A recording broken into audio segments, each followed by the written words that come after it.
AP auto మరియు 4-వీలర్ drivers union CITU old city committee Kurnool ఆధ్వర్యంలో జిల్లా కలెక్టర్ ఆఫీస్ ముందు ఆటో యూనియన్ నగర అధ్యక్షులు డి కుమార్ అధ్యక్షతన నిరసన కార్యక్రమం నిర్వహించారు. ఈ కార్యక్రమానికి ముఖ్య అతిథులుగా సిఐటియు నగర ప్రధాన కార్యదర్శి విజయ రామాసనేయులు, నగర office bearers Abdul Desai, Nagaswamulu, Ramakrishna, auto union నగర ప్రధాన కార్యదర్శి మహమ్మద్ పాల్గొని మాట్లాడారు. కర్నూలు నగరంలోనే చదివిన చదువులకు ఉద్యోగ ఉపాధి అవకాశం దొరకక చాలా మంది నిరుద్యోగులు ఆటోల ద్వారా ఉపాధి పొందుతూ తమ కుటుంబాలను పోషించుకుంటున్నారని వారు గుర్తు చేశారు. ఆటో కార్మికులను ఆదుకోవాల్సిన కేంద్ర రాష్ట్ర ప్రభుత్వాలు వారికి ఉపాధి కోల్పోయే విధంగా స్త్రీశక్తి పథకం ద్వారా ఉచిత బస్సు ప్రయాణం కల్పించడం మంచిగా కనిపించిన ఆటో కార్మికుల ఉపాధి కోల్పోతున్నారన్నారు. వారి కుటుంబాలు ఆకలితో చావకుండా నెలకు 12,000 ఇవ్వాలని వారు డిమాండ్ చేశారు. కార్యక్రమంలో auto union office bearers Murthu Javali, Thyagaraju, Gopalakrishna, Bade Bhasha, Vengala Rao, Venkatesh, Srinu, Nagaraju మరియు ఆటో కార్మికులు పాల్గొన్నారు.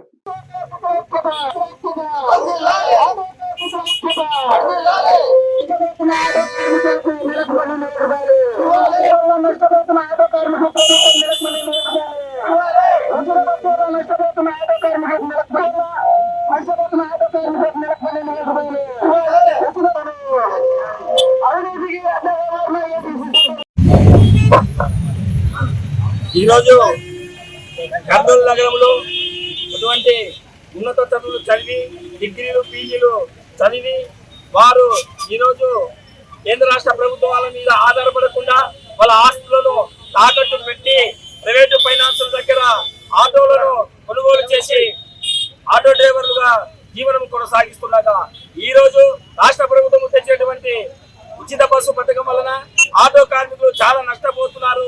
వాళ్ళ కుటుంబాలు రోడ్డు మీద పడే పరిస్థితి ఉంది. ఇలా ఉండే మరి ఈరోజు డీజిల్ పెట్రోల్ ధరలు అయితేనేమి, ఈ చలానాలు అయితేనేమి, డీల్ ట్యాక్స్, ఈ చలానాలు మొత్తము వేలాది రూపాయలు ఈ ప్రభుత్వానికి చెల్లిస్తూ ఉన్నాము. ఈరోజు చెల్లిస్తున్నాము కాబట్టి ఈరోజు ఫిట్నెస్ సర్టిఫికెట్లు అలాగేనే లైసెన్స్ ఈరోజు ఏపీ సెంటర్లకు అడ్డగా మార్చారు. ప్రైవేటీకరణ ఆపాలని చెప్పి ఈరోజు మేము రోడ్డు మీద వచ్చి కలెక్టర్ ఆఫీస్ ముందు ధర్నా చేయడం జరిగింది. కాబట్టి ఈరోజు ఏటీసీ సెంటర్ రద్దు చేయాలి, అలాగే జీవో నంబర్ 21ని రద్దు చేయాలి, అలాగే భారత సాహితీ చట్టము ఈరోజు తీసుకొచ్చినటువంటి బీజేపీ ప్రభుత్వము పార్లమెంటు అమలు చేసి ఈరోజు రవాణా రంగ కార్మికులపై భారం వేసి ఈరోజు చాలా కుదుటపడుతుంది. కాబట్టి ఈ రోజు కబద్దారుగా ఈరోజు ఆటో కార్మికులు రోడ్డు మీద వచ్చి ఈరోజు 106 ను అలాగే జీవో నంబర్ 21ని రద్దు చేయాలని చెప్పి ఈరోజు కలెక్టర్ ఆఫీస్ ముందు ధర్నా చేయాలి. ఆటో డ్రైవర్ యూనియన్ ప్రధాన కార్యదర్శి.